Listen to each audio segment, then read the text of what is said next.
The Tangent Egg podcast is aimed at a mature audience. It contains themes that are not appropriate for all listeners. It's important to note that we are not experts. We routinely have no idea what we're talking about and are just three idiots sitting around a table. Listener discretion is advised. Welcome to Tangent Egg podcast. I'm Seth, and as always with me are Swoosh and Jondoe. Hi. Hello. Right, so we're starting this one with the thing I want to be maximally angry about.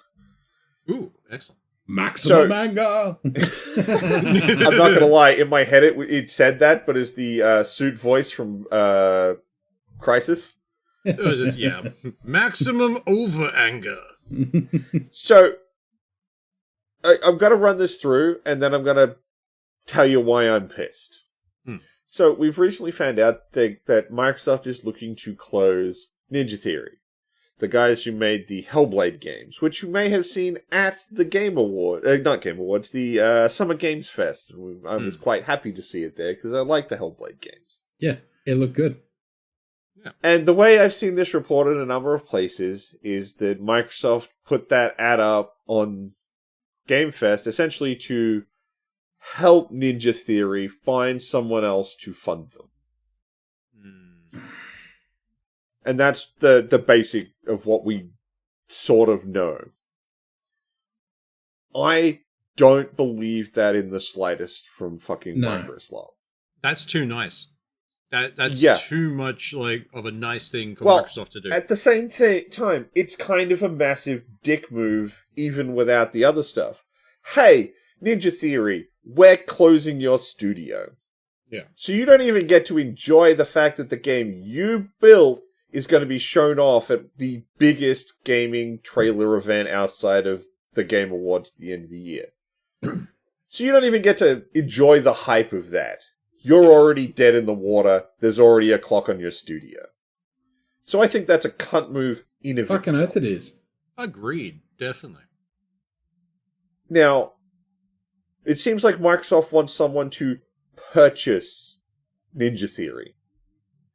So, is that ad at Games Fest to help Ninja Theory, or for Microsoft to go, you want to pay a bunch of money for this company, right? Yeah. Yeah. And It's meanwhile, no way a good thing Microsoft for used another nice trailer to pad out their fucking game show for something they had no intention of releasing. Oh no, that game's still coming out, but the studio's still fucked. Basically, this is the last thing we're going to have impact with, but then Ninja Theory is dead, unless they can find a backer. Which also then is basically going, oh, hey, yeah, your studio's fucked. And if we find a buyer, well, you better play fucking ball, because otherwise you're dead. It's basically like, oh, thank you for this. This is great. Also, you're fired. Get out. Yeah. It's a bastard It doesn't move. even feel like that, because most of the times, and I don't want to make this sound like it's better, it's still bad. At least most of these companies let a game release, then come up with some bullshit reason to destroy the company. Microsoft went, oh, hey, that game's coming out in a month. We're going to kill you before we even tell people that. It's not even just Ninja Theory. There's a few of them that are being shut down with this new role of, Xbox or Microsoft just ditching studios. Essentially, it seems like to prop Xbox up, because they've made some weird decisions in the past, which has caused them to be less viable, and the new CEO of Xbox is trying to make it viable again. But for some reason, burning all of their award-winning studios, not the smaller ones. It's bizarre, because Microsoft is doing such a good job of generating goodwill.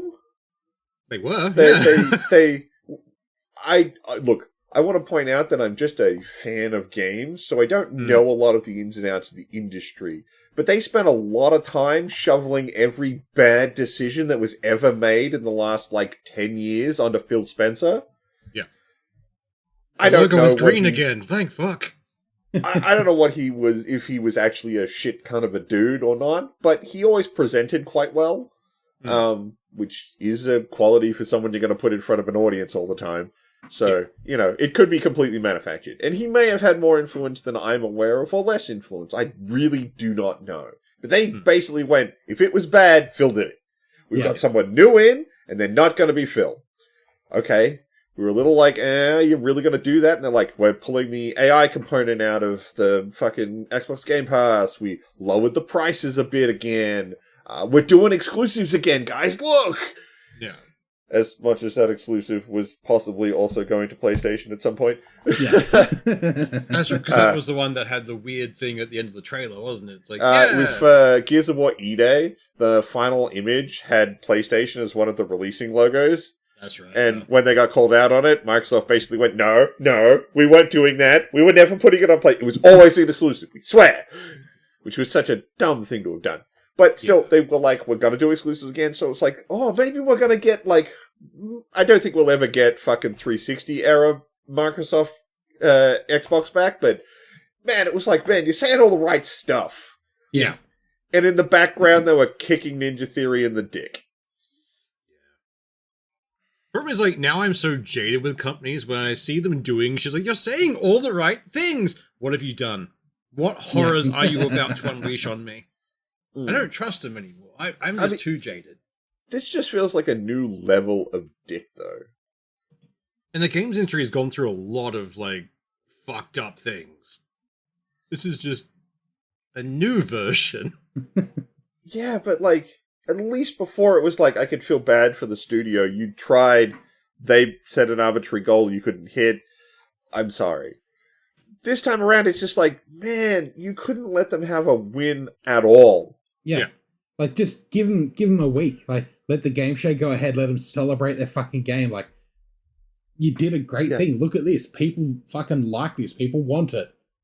And you just know, given the way Microsoft take Lassie execs behind the shed. Fuck. Yeah. And you just know that the Microsoft execs are like, why aren't you guys getting more hyped? We showed your trailer at the fest. It's like, yeah, but you fired us the week before.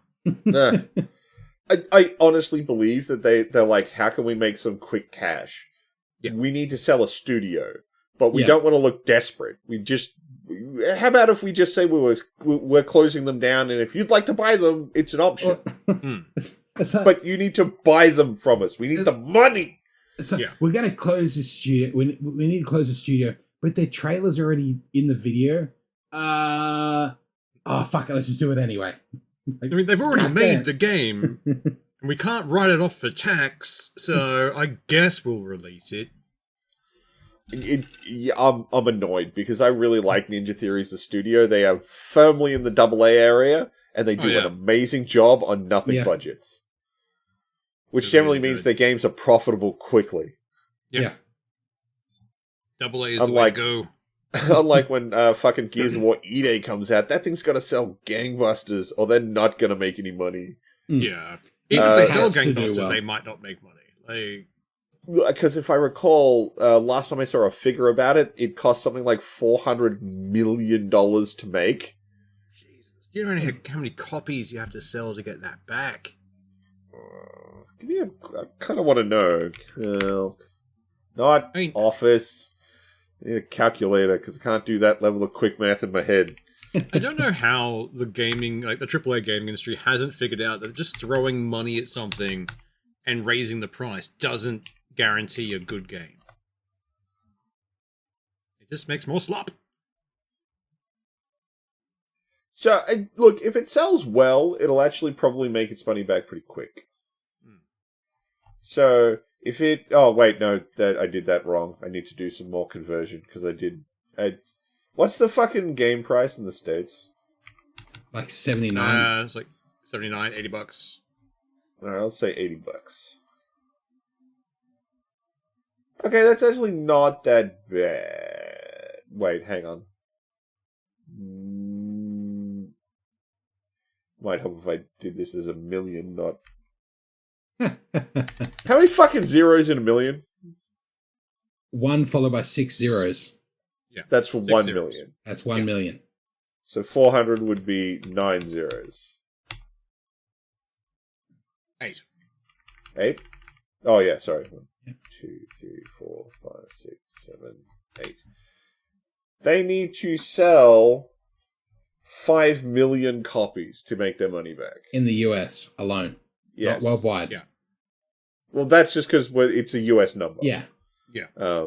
If you convert that to because the first time I did this, I did it in American money but Australian pricing. It was like, no, that's wrong. The budget would be higher here. Yeah. I think But that's, I think that's a reasonable US number $80 over a Steam copy. and Xbox. Oh no, that's easy. That's actually pretty doable if it goes off. Yeah. If it doesn't, if it simmers, it's a problem. Yeah, that's just to cover the input, which they're not going to want. That's not every profit. investor's going to want 10% on top of their initial investment. Well, that's how games can sell and be like, oh, we sold 1 million copies in the first week and then die. Yeah. So if they don't sell like 5 million copies within the first couple of months, then Xbox will axe everything again. Because that seems to be their way of doing it. She's like, you didn't meet our arbitrary goal. Like, but you didn't tell us what the goal was. Like, doesn't matter, you still failed. But I mean, this is we've discussed this before. This is the problem with the ballooning budgets of video games. Yeah. It doesn't have to be a success now. It has to be a breakout hit to cover the fucking investment. Yeah. Turns out if you take the corporate aspect out of games, let them be AA instead of AAA, with teams that enjoy and love what they're doing, you make better games and get better profits. So if you stop trying to fuck with shit... There are certain franchises that can get away with it. I really hate saying that COD can, but it can. Yeah. I know, like, everyone's trying to get the fuck out of the runway for fucking GTA 6, but I mean, it's GTA. It makes money hand over fist. Yeah. Particularly with GTA 6 online, they're going to be raising money for a long fucking time. Well, how long did they rake it in from 5? Oh, fucking 10 over 10 years. Like, yeah. When did 5 come out? Because it's been run like gangbusters from then. When did GTA 5 come out? Long ago. We were young. We it's still annoying. We still had life in our eyes. It's annoying that it's not dropping on PC at the same time. It has been annoying. But at the same time, like... Fuck me. Came out in 2013. Oh! Jesus. It's 13 years. Fuck, we're old.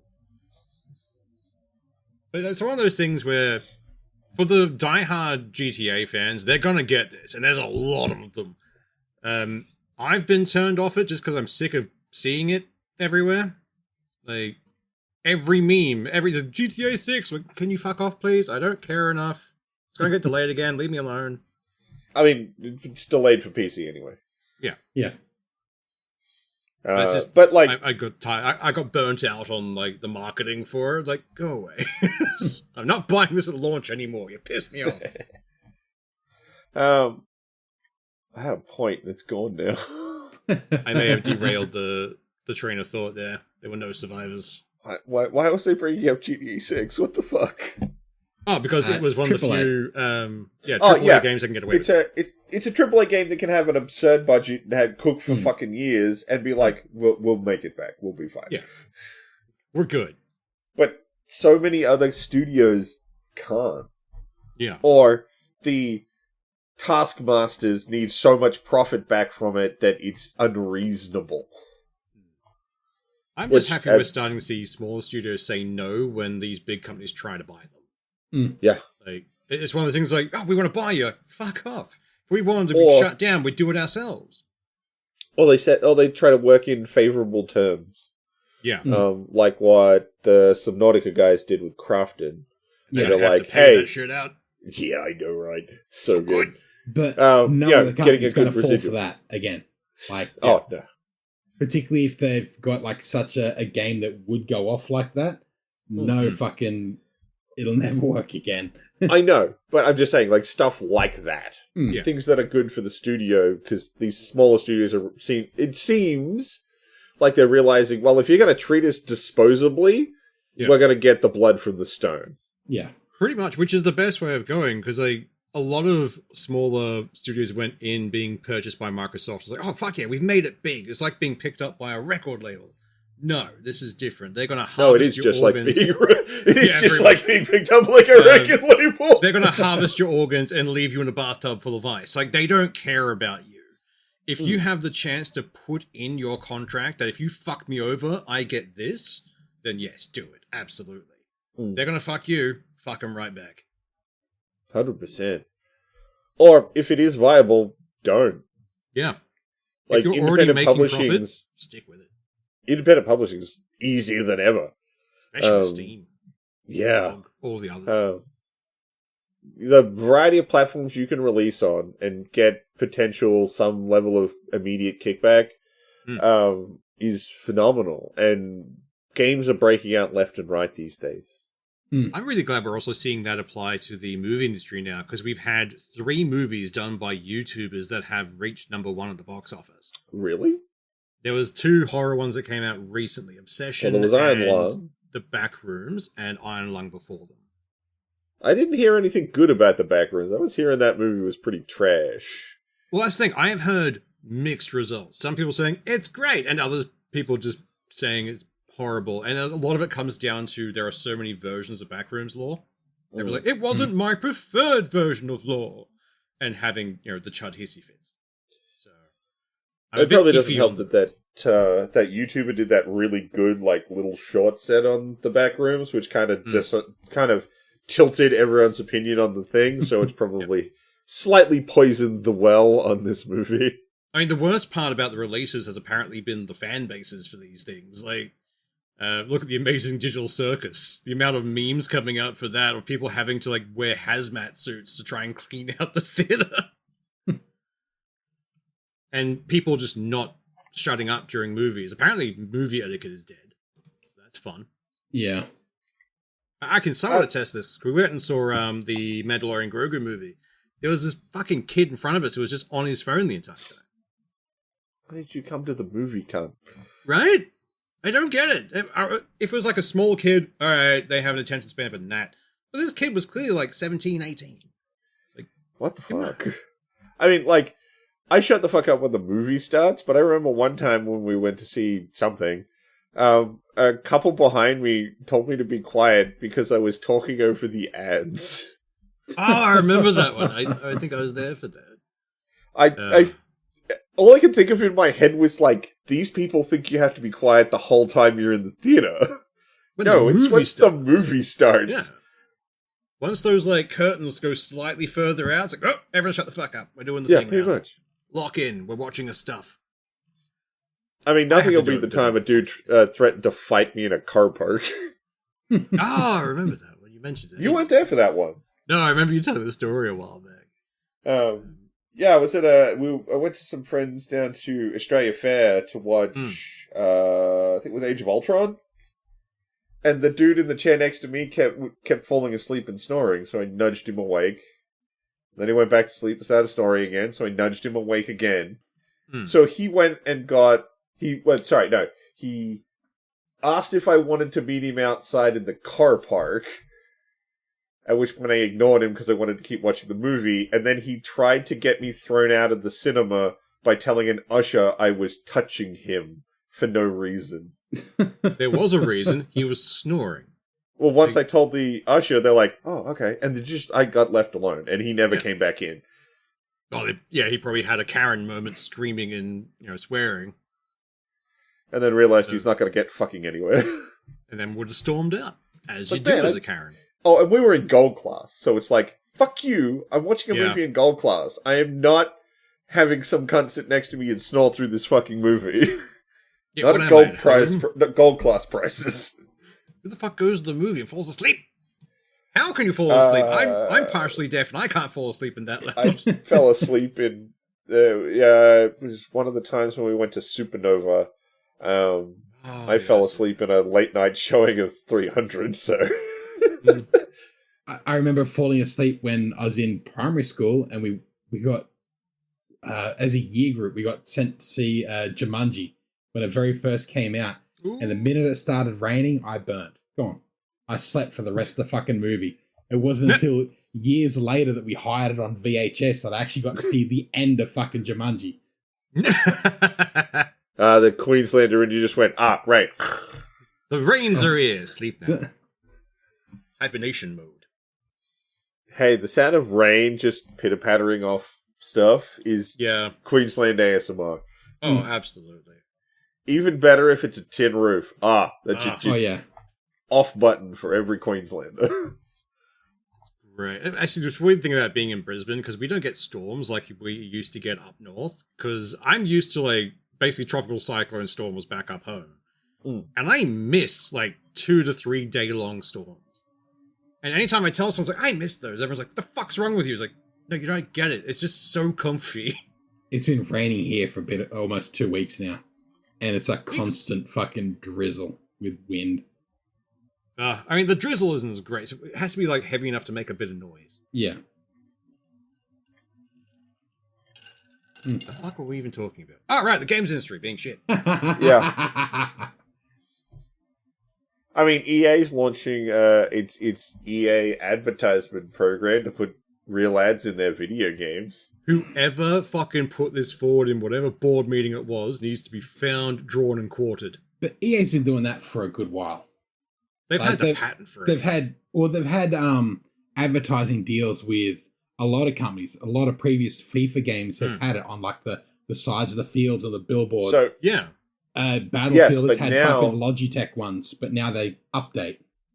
Now, yeah, that's the big thing. Just, they'll be able to get new advertisers in, and then they'll just be able to live update all the ads in the games. And they want it to be like, if you pause the screen after a point, it'll start playing an ad. It's like, no, stop that. It's not allowed. A little bit of me is like, of course, and of course the games they're pitching it for are FIFA. Yeah. It's like, look, I don't like this, but if there's anywhere it's quasi-appropriate, it's FIFA. Yeah. Well, at the same time, that means the price for entry should be lowered. Yeah, you shouldn't have to pay $100 fucking bucks for a FIFA game if they're making ad revenue on top. Yeah, but no, that's that not I don't works. like. Like that just feels like double dipping and fucking over Well, everyone.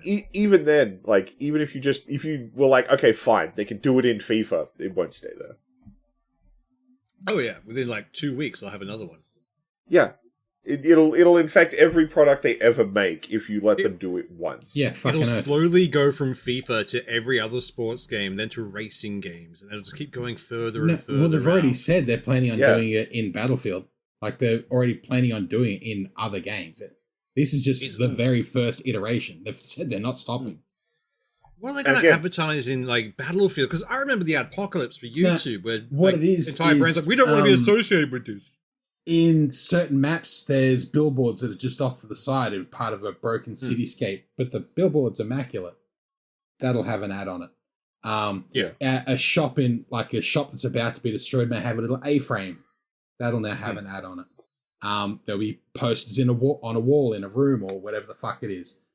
There'll be little things. They won't stand out right as soon as you walk into an area, but they're enough for you to notice once you start looking for them. And I would expect it probably to be, if I was them and I was trying to get this started for Battlefield, it'd probably be gaming peripherals. Yeah. Yeah, gamer-ups and all that kind of stuff. What it was Less gamer-ups, more like mice and stuff, like, oh, you can't aim your best without the best mouse. In everywhere. 2042, there were several like billboards that had already done this, which was all for Logitech gear. So, Jesus. Yeah. Yeah. That would be my guess. Like, given the fact that like multiplayer gaming is the elite gamer crowd, I would expect them to just try and appeal to them by being like, "Here's all the must-have gamer swag." Yeah, I have met people who consider themselves elite gamers. I have never met one I liked. Like, they're all kind of cunts. I don't think I ever have. I remember we were playing. I used to play a lot of Overwatch 1. And at one point, one of our mates got in his head that we could be a pro team. I was like, no, I'm not doing that. So we started bringing in people who claimed to be elite gamers into the Discord, and no, they were pieces of shit. Both shit human beings and shit gamers. And I'm a shit gamer. I know one when we see him. We can smell our own. But it's just like, stop it. Just let me play the game and be normal.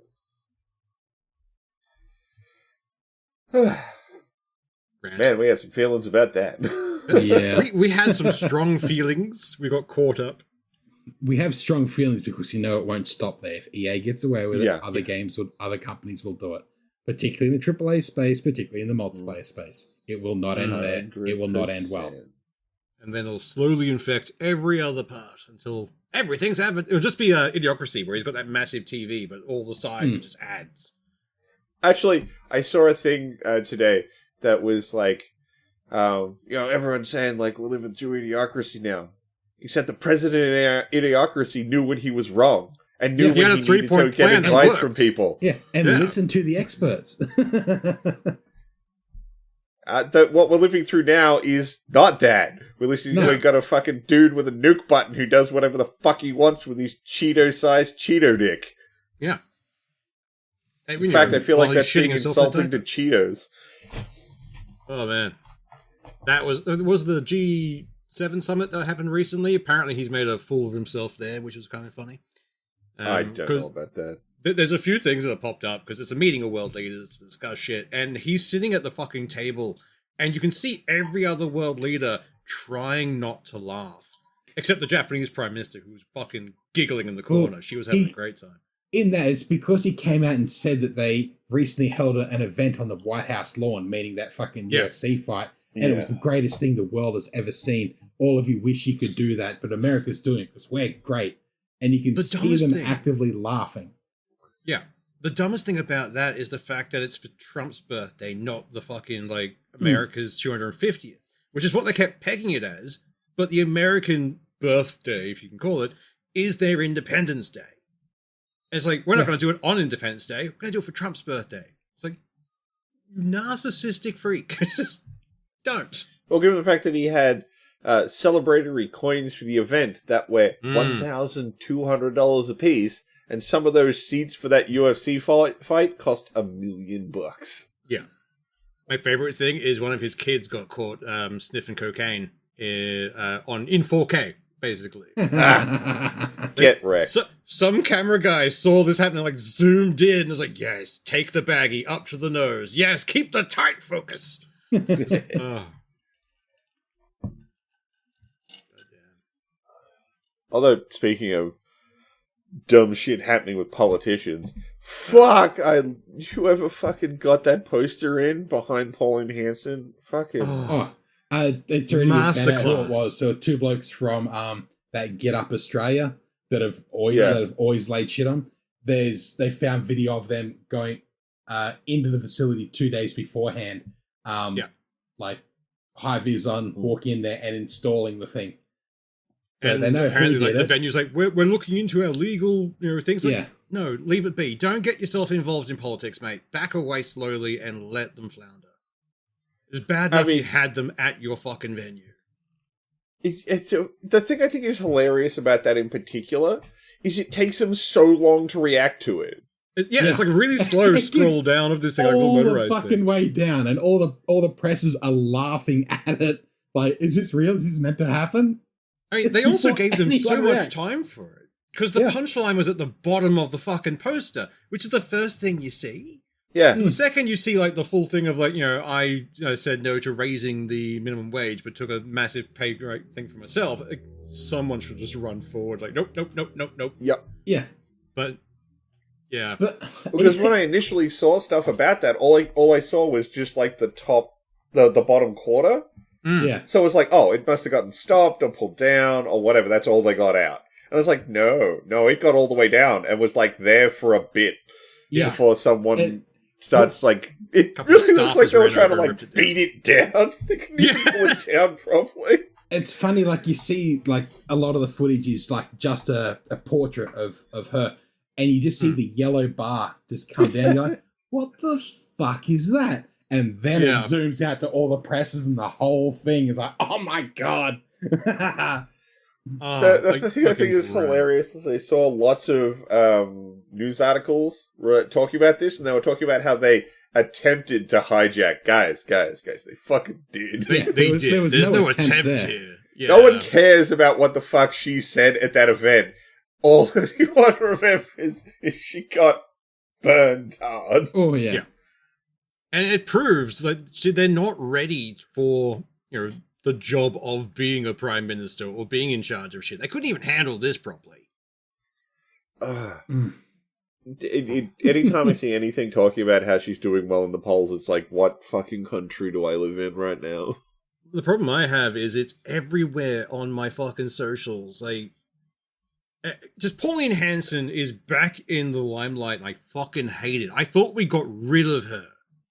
Like, I really thought Please Explain would be the last thing that ever happened. Yeah. Although that song has resurfaced, which I'm kind of Oh, okay massively. I just don't Yeah. like it. Is fucking everywhere at the moment. Yeah. Pauline Pantsdown is having another fucking rager. Oh, yeah. Well, the thing is, like, she keeps doing that American politician thing of putting forward, I'm going to do these things, and then voting the exact opposite on everything. And she's missed, like, 88% of Senate seatings, like, this, in her term. So it's like, you're not even doing the job that you're meant to be doing now. How can we trust you to be a prime minister, even if you somehow did get into it? Oh, but most of those Senate meetings, she can't actually do anything. So why should she have to be there? Because that's your fucking job. Yeah. If you're elected to run a country, you turn up and you don't fall asleep. There should be shot collars on every one of them, and someone just watching the cameras. Like, he's fallen asleep. Shock. I mean, I Wake just him hit back. the buttons randomly for funsies. Absolutely. That should be the vote button. Yes. Every Bring time in, like, a someone live votes, they chat shock option. a random There's- politician. It's a live chat feature. Should we shock the current speaker? Yes. Yeah. Every time the Liberals get up, it's just like convulsing on the floor. Like, we should probably stop that. Every 30 minutes, they just shock the most voted for politician. Yeah. I'd watch a lot more politics for that. Fucking hell. I would I think too. everyone would be a Like- lot more engaged. Absolutely. I just have that on a constant side screen. It's like, who's getting shocked today? It needs to be just enough that they don't get back up, but not enough to actually hurt them. Yeah. Yeah. But Because, like, you Pauline don't and want to her- have a dude just get, like, and then that's it. No, he's got to fucking go down. Yeah. But her and her entire cavalcade of, cartoon villains need to go away. Because there's Clive Palmer in there. Who is the other Muppet? I don't fucking know, because I don't want to know anything about One Nation or Pauline Yeah. Hanson. Everything I've learned about them has been against my will, because the Murdoch press is salivating trying to get them back into... Of course, because, she's so far up fucking Reinhardt's ass. Yeah, And that's coal money, and we all know Murdoch loves his coal money. he does love his coal money. I was just thinking, like, what could make it more fun? And you'd almost have it like a multi-ball and a pinball machine. If you get enough of them zapped at the same time, it turns the sprinkles on and gets the lot. That'd be entertaining. Oh, if you get every politician from a party, it shocks all of them in one go. Yeah. Yes. But it synchronizes the speaker. screams and plays a little tune. It plays the Mary national Had a anthem. Oh, that'd be perfect. Then, of course, someone fucks it up by not screaming the right pitch. Therefore, they have to start again. Exactly. That's how it goes.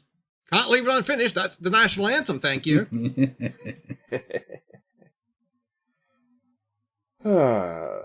We are very rambly today. I'm enjoying this.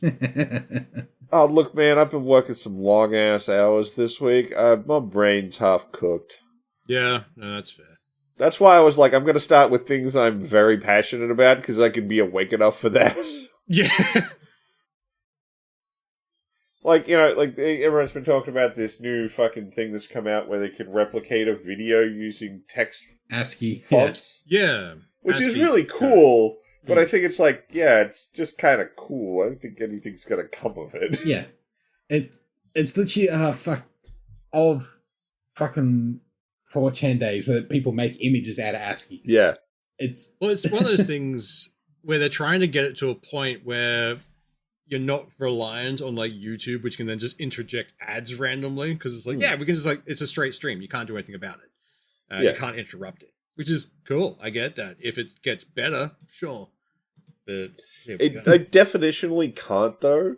well, Yeah. you Because- can get smaller font sizes. at the moment, it can Yeah. get up to 720, I think, is the most it can get. It doesn't render at that, but it can render Yeah. a 720 video. Yeah. That's more what I mean by, like, definitionally, it can't really replace video. But if you were, say, in a country where video is restricted, it could be a great way to put something out. Yeah. So it has uses. It's just, I find it hard to have anything to say about it, because I can't think of how I would use or engage with it. I'm all for people going back to this old stuff we haven't used in ages to see if we can make something from it. Because people are going back to physical media because, we've seen far too much shit happening with corporations and digital formatting. So it's like, cool, we're going back to physical as best we can. Which is annoying because they shut all the physical media places a while ago to have to reopen. Well, they just stopped carrying physical media. Like JB cut all that out. Yeah. EBs have been shutting down all over Australia as well. So we've had one where we go to for like breakfasts and shit. Which was kind of out of nowhere. I thought that was one of the more popular ones. Yeah, it was always full of people when we went in. Yeah. I mean, we were half of those people. There's an EB in the CBD that I actually walked past today. And their entire game section filled up half of a single wall. The rest was all zine. That's all it's going to be. Yeah. Same with the one that closed at ours. It had I think it might have been able to constitute a wall of games, but that was all PlayStation, all Xbox, all of Nintendo was just like one little wall of this place. Yeah, and their second-hand ones as well, like to fill in the games. Yeah, that was all together. Yeah. And then the rest of it, it was just Zing shit. I didn't think they'd shut them down. I thought they would make them just rebrand it as a Zing overnight or something. Just replace the sign, done. Keep going as normal, because nothing has changed. It's just the same shit. But no, they just shut everything down. Yeah. I feel bad for the people who worked there. They were really nice. Yeah, they were. They were actually some of the nicer people I knew were out of that particular EB. As always, I feel sorry for workers when companies close down. Not for companies. It's nuts. But then, again, you look at the kind of price they want for all that stuff, and it's just like, guys, not paying $80 for a t-shirt. That's just a non-starter. I don't care how much it costs you to get the rights to sell or make. Yeah. It's too much. It's a t-shirt you wash twice, and whatever was printed on it is now not. Yeah. Look, they've actually got some better quality stuff in these days, but we're talking more like maybe $30. I could see $30 for a t-shirt at a stretch. But then again, you go to like Kmart, and now for a standard black shirt, it's like $20. Such bullshit. Used to be 10. Yeah. Like I could That's pay how I $10 got through for a fucking uni was buying shitty clothes from Kmart. Yeah. Everything is expensive.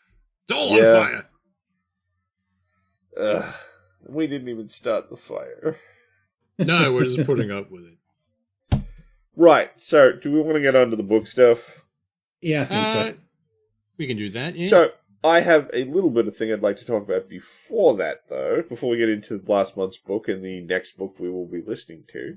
It's kind of a follow-up because the Beards and Beers book's done. Yep. They've gone through book 4. I recently did the whole set again because I tried to listen to book 4 and was like, I don't remember fucking any of this. Who the fuck is this guy? So I re-listened to the whole set again. Books 1 through 3, still fantastic. Really good reads. Book 4, I've got issues with book 4. I haven't listened to it yet. It's in my to-listen pile. So, the big one is that there's definitely some audio quality is not good in that 4th book. Volume can get a little all over the place, and sometimes it sounds more like the guy's trying to gargle his mic. Which is weird, because the past 3 books were, like, great. And then this 4th book is like, why am I getting all this weird audio glitching in this book? Could be the phone or the work truck, but it did all the other 3 books perfectly fine. So I don't know what would be different going into book 4. Book 4 also then runs into a problem. They decide at the end of the 3rd book, the dwarves have won the Octomillennial and all this kind of stuff, and the main driver of the story is finished, quote unquote. Yeah. So they're like, okay, what are we going to do next? We need to, we need to spread the knowledge of beer beyond the dwarves. Okay, cool. So we want to go to the elves. Dealing with literally everything to do with the elves, and I mean going to their country, learning about their city, learning about their culture, learning about their sports, learning their noble structure, the type of elves we're talking about, meeting their king, having a betrayal happen. All this shit happens in only the first half of the book. That's a very busy first half. Massive rush job that they're trying to have you be invested in, because they then want to pivot to the Beastkin, who have the same fucking problem. Why even go to the elves at that point? Just go straight to the Beastkin if that's what you wanted to get to. It's weird because they beat them, they're oppressed, they're trying to start a revolution and have an uprising. You just did this with the elves! Yeah. Why the fuck did you be like, look, man, I don't think I did it well enough, let's run it back and go again in the same book? I liked the first 3, and I think they should have ended on the 3rd, because that was a great ending. The 3rd still has the hanging of, like, he hasn't settled, and there's still more There's that next tier they've already announced that they're meant to do. It feels like this last book should have been 2, where, like, one book you dealt with the elves, and one book you dealt with the Beastkin, instead of mushing them together into these 2 incredibly rushed plot lines with characters I just met, so don't care about. Oh, this character might die in this betrayal? Okay. I don't really know who the fuck he is. You only gave me his name, like, 5 chapters ago. This is the guy in the trenches that shows a photo of his sweetie back home. I don't. Yeah, pretty much. It's just bizarre, because the first 3 books are excellent. Absolutely excellent. And then rolling into this one, it's just like... I've listened to it. I think I've got like 30 minutes left on it. But it's just like... Oh, and the dragons are in this one too. They show up as a Deus Ex Machina. Oh, fair. Like, literally, a god spawns them. Okay. It's just like, what are we doing, guys? Like, you didn't have enough time to let any of the content of this book breathe. It needed probably a separate book. So you could do, like, the elves and set up the dragons, do the Beastkin, finish the dragons. Yeah. Instead of trying to be like, hey, and we're done. Well, the whole, like, backplot was essentially like a game of the gods, and all these fucking, like, it feels like that just gets thrown out the window, because, like, that's not over. Like, that's still has a fucking massive thing of it. Yeah, look, it's coming to it's almost done at the point where I'm at. It's just like, I don't know what your game plan with this book really was. Like I said, it feels like there should have been 2. Maybe whoever they were getting to do the publishing was like, we're only giving you 1 more. And he's like, fuck. Yeah. I've got to get all the plot lines done. Yeah, it's like, give us your book now. It's like, but it's not done. It's fine. Just give us the book. No, it feels more like when, a TV show's got 5 seasons and then they're like, no, you've only got 4. Yeah. Yeah. The Stargate special. Yeah. Yeah, that's what it feels like this book is. Like, he was supposed to have a 5-book deal, and then someone's like, no, we're only doing 4 now. And he's got to try and crunch all of the plot into 1 book, and it's so... Like, there's so much time skipping, too. There was a little bit of it in the previous books, but they tried to keep it kind of close to real time. This one, like, they just skip months and years can fly by, and it's just like, oh, okay. That seems like a lot's happening, and we're not seeing it. That's a bit unfortunate. Yeah. Look, it's still not a bad read if you just want to find out the ending, but compared to those first 3, it's not on the same level. Yeah. Speaking of on level with other books, Swoosh. I done fucked up, guys. I done fucked up. I don't think it's as bad as Last Hacker. Like, I think it's worse. I at least finished Last Hacker. I finished this. I finished both of them. I didn't. But I gave up. I don't think it's as bad, but I think it's just goes in a very different direction. Whereas Last Hacker was very much, I'm the greatest. This is very much, I don't know what I want to fucking do with myself. I didn't want to get involved, but now I'm involved and I'm the best of everything. Yeah. Yeah. So, Last Hacker was just bad. This feels like cringe. Yeah. Yeah. There were so many issues I had with that book. Starting with the fucking start of it. Like, the entire thing where the gate appears, and it's like, alright, if you go to it, you get superpowers. Hooray! Fine. And the guy's like, I'm not doing that, because I don't trust it. Fair. Those people exist. I'm not going to say they don't. Yeah. But then after like 3 months or something of essentially hell on earth because a bunch of fucking insane people get powers and start using them, he has somehow found a bunker under a random like car park. Never explained where it comes from. Well, at least nothing that I got to. I did stop halfway through because I couldn't get through it. And then the system's like, all right, anyone who got a power before, instant death. No matter where they are, they all die. Everyone else, they get a message saying, you're the main character. And people take that and run with it. My issue is that the people who would have seen that message gone, yes, I am the main character, are already dead. Yes. They would have already gone and got the power. They wouldn't have waited around. Like, I had issues there. That already threw me out of it. I'm like, okay, back in. See how we go. I didn't get much further. I could rant for a while. I'm going to let you guys get a word in edgeways, or I will keep going. No, like, I kind of agree with you. Like, I listened to that opener and was like, this is going to be bad. Yeah. This is not going to be an enjoyable read. This is going to get a lot of edgelord cringe. Of course, I've never used a sword before, but I put this katana in my hand and suddenly I'm a badass. God damn it. The fact that every time he checked, like, the status screen on lit RPG things in audiobooks is annoying. They run through every fucking stat. This one annoyed me more, and I don't know why. But he checks the time until, like, the portal's open. And every time he does, like, the full amount of time, and then does it again, like, minus 1 second. 3 days, 14 hours, 6 minutes, and 52 seconds. 3 days, 4 hours. Even the fucking guy reading it sounds bored. Like, it was not great. And that threw me out every fucking time. Just like, why are we doing this? And those are the kind of things you need to... If you're doing a translation of one of these books to an audiobook, you need to figure out how you're going to not piss off the listener with that stuff. Yes. Yeah. One of the biggest problems I've had with most of the lit RPG books we've read, even if I really like them, is stat screens taking fucking forever. Yeah. Thank God some of them actually make them chapters. I'm listening to a book at the moment, and the stats, like, I'm thanking fuck they've made its own chapter, the stat screen, because it's almost an hour long. What the Just fuck? Stats. Yeah.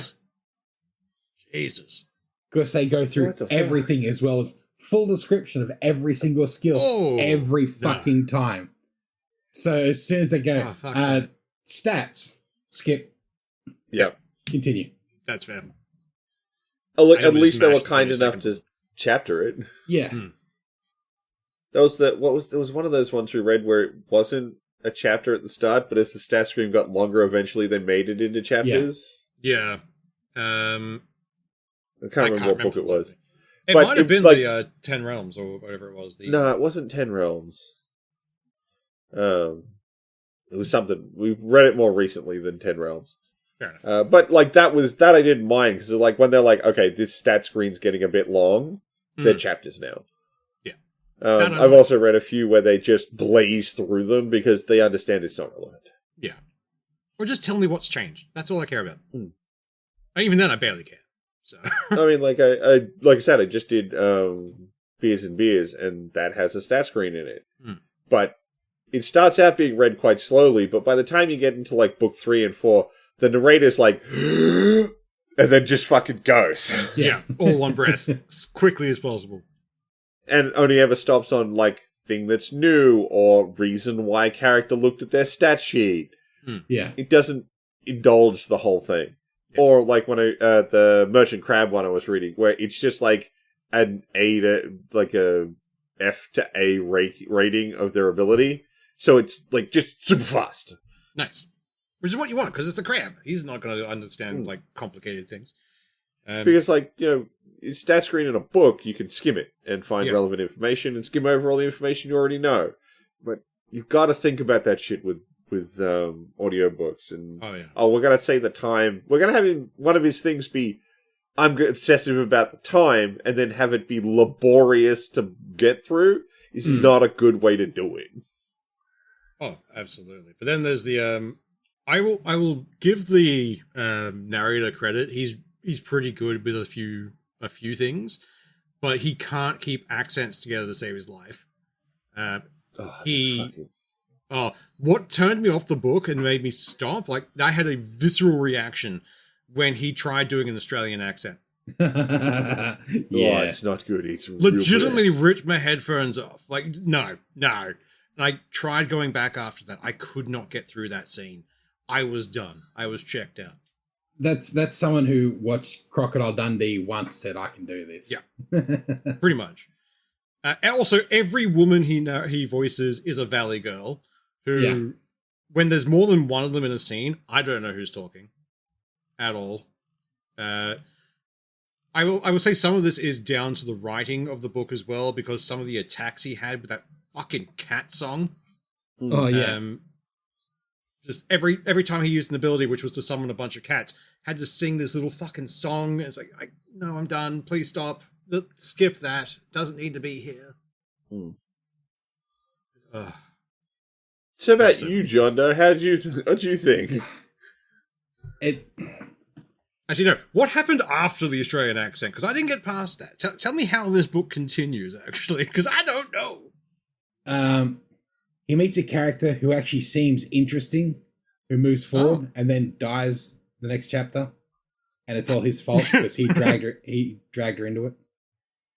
And they did that to the chick in the wheelchair as well. It's like, someone who can make healing stuff. Oh, she's dead. Yeah, he's great at it. Like, they quite often fridge people for like no reason. They're very much. Oh wait, they're too useful. Kill them. Well, they're useful, but it's also if every one of them feels like, here's my sweetie back home. Feel something for me. Oh, now I'm dead. They're doing the same trope to try and make you feel for a character, and you just don't. They're actually interesting people. That's the only thing it makes you care for. And it's like, oh, okay, well, they're dead. Well, that's why they've got to die. Shit. They'd overshadowed the fucking cardboard cutout that is the main character. Yeah. Yeah. And, like, the one he leads into a fucking fight and gets killed is now, her entire personality is now in a shield. It's like, okay, well, is it even really still the person? Because now they can't really do anything other than talk while you use them as a shield. It's like, you use him as a fucking shield through the whole thing because they were carrying you through everything and you got them killed. So, it's just... That's me. It annoyed me. It led all the way through, and then they get to the end, the system's telling them, you need to get, you need to have groups of 3, and they start questioning, well, am I included in the 3, or I need 3 more people? It starts questioning the system. Yeah. It goes, I don't care, just get everyone you can to the portal. Like, yeah, because I remember that portion right before I gave up, because it's like, and it gave them like a bonus for figuring out it didn't know. It was like, what? Okay. Like creating weakness in your system doesn't make the system cooler. No. What is actually through the portal? Because I didn't even get to the point where they went through the fucking thing. Yeah. The next level. That's it? That it puts new restrictions on and takes some restrictions off. Now do the same thing again. Reshuffles all their powers or something. Yeah, they lose a whole heap of their powers because some are restricted to that level and some they can carry through. And depending on how they've done in this level or this iteration, they can take certain skills or abilities that would be limited to just this place through to the next round as well. Did the narrator ever figure out how to do like fight narration properly? No. Everything is like, we're walking around a corner, there's someone, and now it's on. Like, it's immediate 10. Every 3 seconds, Buster Kunai! Like, what are you? Are you just spamming Hadouken right now? Can you please calm down, sir? It just feels everything is immediate and urgent, and then it just, when all of it is, none of it is. Yeah. It was just off-putting. Yeah. Not a good book. Would not recommend. There's another one. Yeah. It's a series. The reason is like Swoosh originally picked it, he said, was that the system is starts to break, or it's not a fully functioning system. And it's like, it's not done in a great way. Yeah. No. Turns out the system itself, the writing was bad. No, that's what he was doing. Look, I'll freely admit I've never written a book. I Me know neither. it's a big thing to string a story together. Look, if this is this guy's first ever book, sure, man, whatever. You gave it a shot. I'm sorry, I'm out. Other people might like your stuff, but I think you needed a little more time in the oven.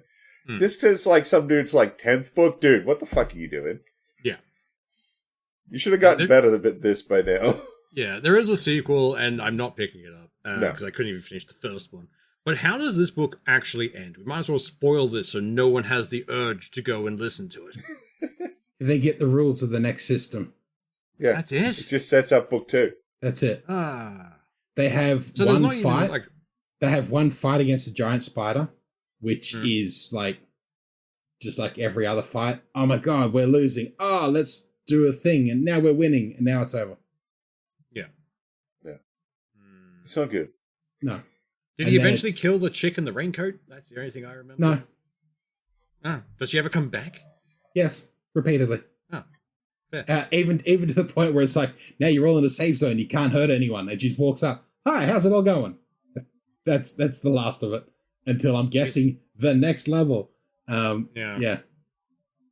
Actually, one thing that did irk me before I gave up on it, the rabbit people, like the two that the twins that you refers to. When he goes back to fight them, and he's like, "Yeah, Which we're time? winning," and then suddenly a third one appears. Yeah. It's like, the fuck. This just feels like, oh, I needed to make sure I could extend this fight further. Throw another one in there. It's like, why? And he still There was loses no that, and then foreshadowing. goes back again a third time. And that's who kills like he drags someone who is actually competent there, and then they get killed. Ah, yeah. Fuck's sake. I tried with that book, but the second I heard that fucking Australian accent, I was out. I could not forgive that. I was done. I That's tried. fair. I picked this book and I couldn't even finish it. I forced my way through it. I put it like 1.75 speed and just ripped through it just because I'm going to get it done. Yeah. I had a bunch of highway driving, and I put it on because once I was on the highway, I couldn't touch my phone anymore. So I couldn't escape the book. Trapped yourself. Makes The only way I was going to do it, because if I had the option to change the book, I didn't want to listen to it. Yeah. So every time I tried to listen to it at home or on short work drives between deliveries, it was like, no, at the next delivery, I'm changing this fucking book. I don't want to do this. Yeah. Oh, man. Hopefully John Doe can give us a palate cleanser, something that isn't that.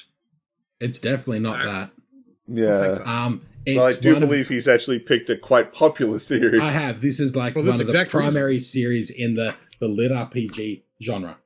Like, it's one of the big ones. Dungeon Crawler, Carl. We're doing it. It's been on my list for so long, and Same. now I can actually just do it. I can guarantee you things are going to annoy you at the start. I guarantee it. But they do get better. They get better and much quicker than that other fucking book. That's the important thing, as long as they get better. Yes. Look, you can be a little rough at the start while you're establishing your characters and your setting. Yeah. It's got to go somewhere. Yeah. This series is now how many books in? 8 books, according to no, Audible. 8. Dungeon Crawler Carl, the 8th one just dropped in May of this year. That's when I read the last one. But yeah, For a second, it's I really didn't good. think they had it. All right, let's go through the blurb.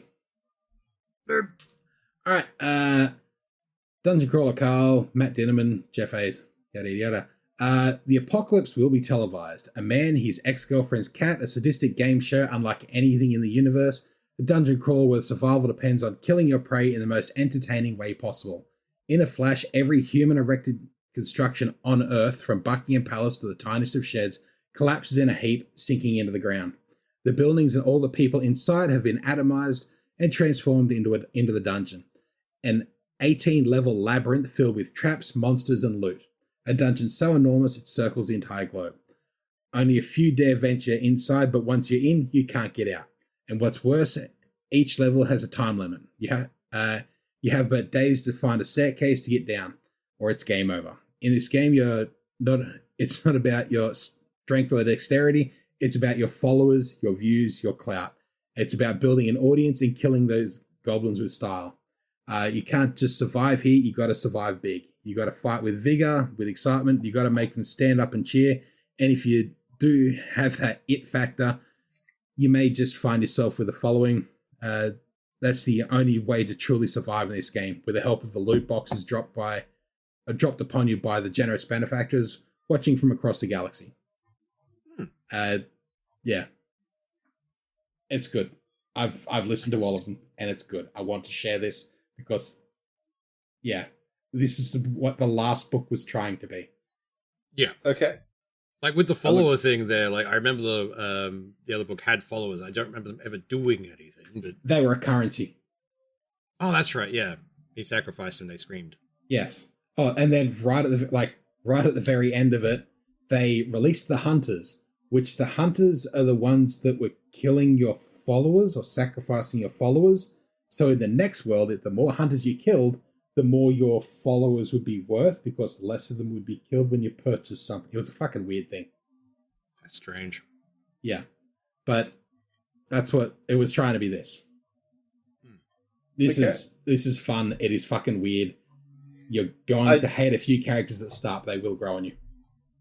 Like a toe fungus. I mean, everyone I've heard who's ever read Dungeon Crawler Carl has said positive things.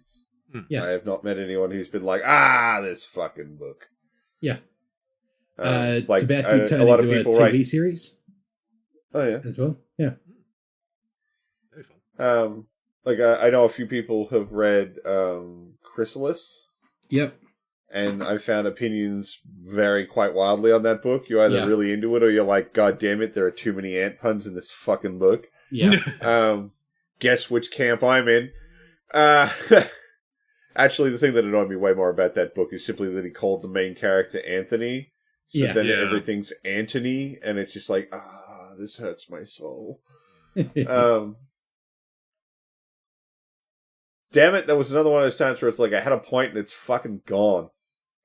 God, Everyone seems to enjoy this book. I haven't heard of bad reviews. So there's more mixed opinions about that book, but it's another super popular book series right now. Yeah. But yeah, I have never heard anyone say shit about Dungeon Crawler Carl. It's just been positives across the board.